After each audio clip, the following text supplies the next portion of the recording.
Regnum Christi Daily Meditations, the service of the Legionaries of Christ.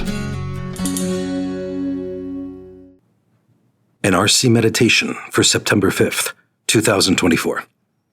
Thursday of the 22nd week in Ordinary Time. The Great Navigator. From the Gospel of Luke, chapter 5. While the crowd was pressing in on Jesus and listening to the word of God, he was standing by the lake of Gennesaret. He saw 2 boats there, alongside the lake. The fishermen had disembarked and were washing their nets. Getting into one of the boats, the one belonging to Simon, he asked him to put out a short distance from the shore. Then he sat down and taught the crowds from the boat. After he had finished speaking, he said to Simon, "Put out into deep water and lower your nets for a catch." Simon said in reply, "Master, we have worked hard all night and have caught nothing, but at your command I will lower the nets." When they had done this, they caught a great number of fish, and their nets were tearing. They signaled to their partners in the other boat to come to help them. They came and filled both boats, so that the boats were in danger of sinking.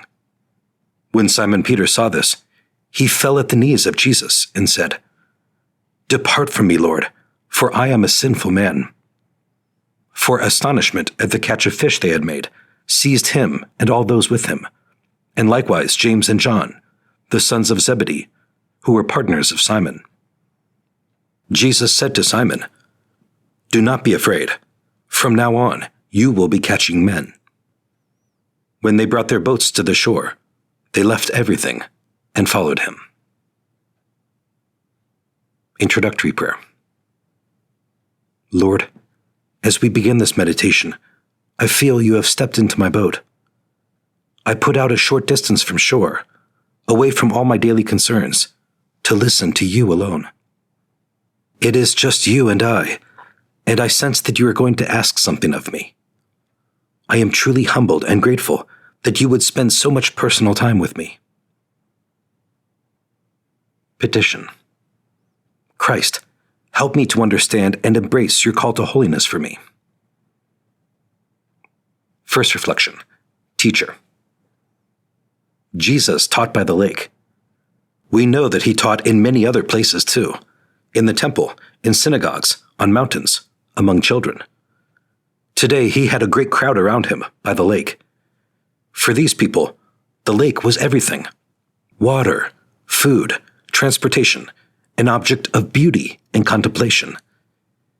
Yet beneath its usually still and deep blue surface, there was a whole other world unknown to them.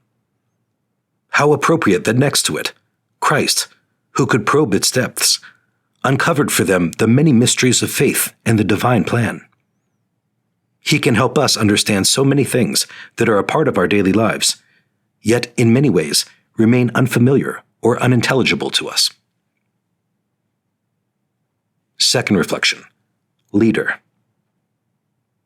It is one thing to get the curious crowds to give you a moment of their attention, but quite another to motivate people to give you their dedication and their life. Christ knew that to get someone to commit, directing an interesting story to the general public would not be enough. Personal attention was in order. Christ stepped into Peter's boat and asked him for a favor, a simple task. Put out a short distance from the shore. Christ's first tasks are usually not that hard for us to execute, simply material compliance and a little generosity. But if we let him ride with us long enough, he will eventually ask us for something that demands faith and may go against our reason or personal comfort. We want Christ to win us over for good, but how can he do so if we don't let him take us for a ride out into the deep? Third reflection. Motivator. Do I get surprised when Christ does something marvelous in my life? Does astonishment seize me? Maybe I'm not surprised. Maybe I am thinking what is good or successful in me originates from myself. Proud is the person who thinks so. Proud, too, is the person who recognizes the hand of God and nevertheless responds, "Leave me, Lord, for I am a sinful man. Christ just performed a miracle through the obedience of a sinful man. Why can't he do it again? Why do I respond, "Leave me, Lord," unless I'm not ready to obey? When I call my partners to come over and check it out, do I do so to allow this experience of Christ to touch others? Or do I do so to help them see how gifted I am?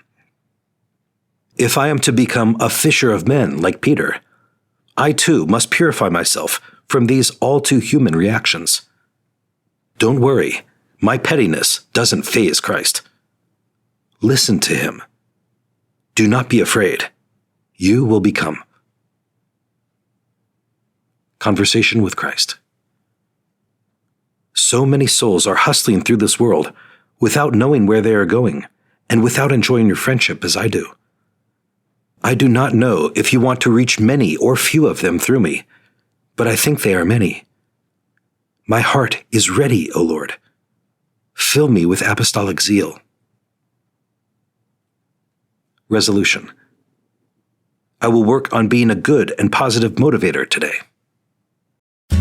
For more resources, visit regnumchristi.org or download the Regnum Christi English app today.